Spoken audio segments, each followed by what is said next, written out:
hanaanka casriyeynta ururinta cashuuraha nidaamka casriyeynta ururinta cashuuruhu waa hanaan cashuur bixiye kasta u sahlaysa inuu si fudud u guto waajibaadka sharci ee bixinta cashuuraha ku waajibay si ay cashuur bixiyayaashu u noqdaan qaariskood uga qayb qaata horumarinta qaranka dhinacyada ugu mudan ee waaxda cashuuraha barigu ku samaysay casriyeynta waxay kala yihiin habka xidhiidhka cashuur bixiyaha habka soo xaraynta xisaab celinta habka bixinta cashuuraha hanaanka casriyeyntu waxa uu leeyahay marxalado kala duwan oo la marayo marxaladahaasi oo kala ah 1 marxaladda keenista xisaab celinta 2 marxaladda hubinta iyo qiimeynta xafiiska cashuuraha bariga 3 marxaladda fulinta ururineed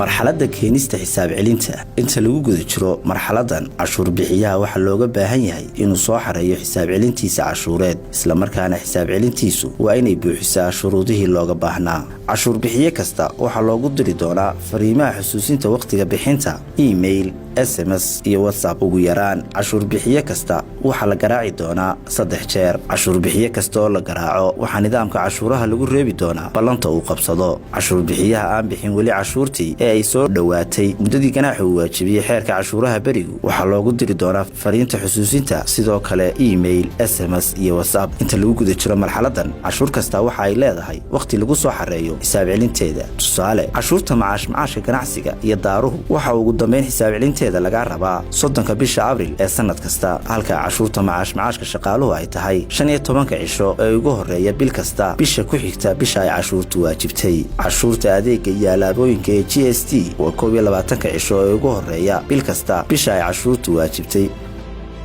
haddii cashuur bixiyuhu marxaladda koobaad ku soo xarayn waayo xisaab celintiisa amaba lagu kalsoonaan waayo xisaab celintiisa waxa loo gudbayaa marxaladda labaad oo ah marxaladda qiimeynta xafiiska cashuuraha bariga xafiiska cashuuraha barigu waxa uu samaynayaa qiimeyn cashuureed marka cashuur bixiyuhu keeni waayo xisaab celintiisa waqtigeeda iyo marka uu cashuur bixiyuhu xisaab celintiisu noqoto mid aan lagu kalsoonaan karin inta lagu guda jiro marxaladda cashuur bixiyaha waxa loo diri doonaa email SMS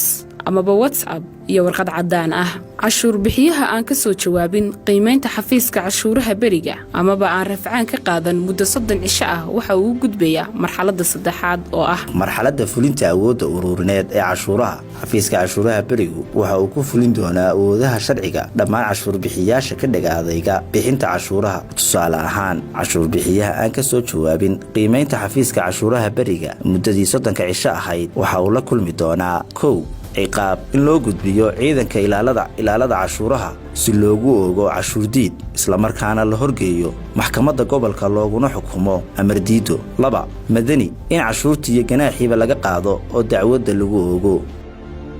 cashuur bixiyaha aan rafcaan ka qaadan didmada cabashada xafiiska cashuuraha barigu u jawaabay waxa uu mutaysan doonaa 1 in xisaabtiisa bangiga laga xayiro lagana jaro cashuurta ku waajibtay 2 in hantidiisa la xayiro 3 in laga joojiyo warqadda cashuur la'aanta ah 4 in laga xaraasho hantidiisa haddii ay gaadho cashuur bixiyaha qiimeyntii xafiiska cabasho ka keena isla markaana diidmada xafiiska ka qaata rafcaan waxa toos loogu gudbinayaa guddida ka karnaqa dacwadaha mahadsanid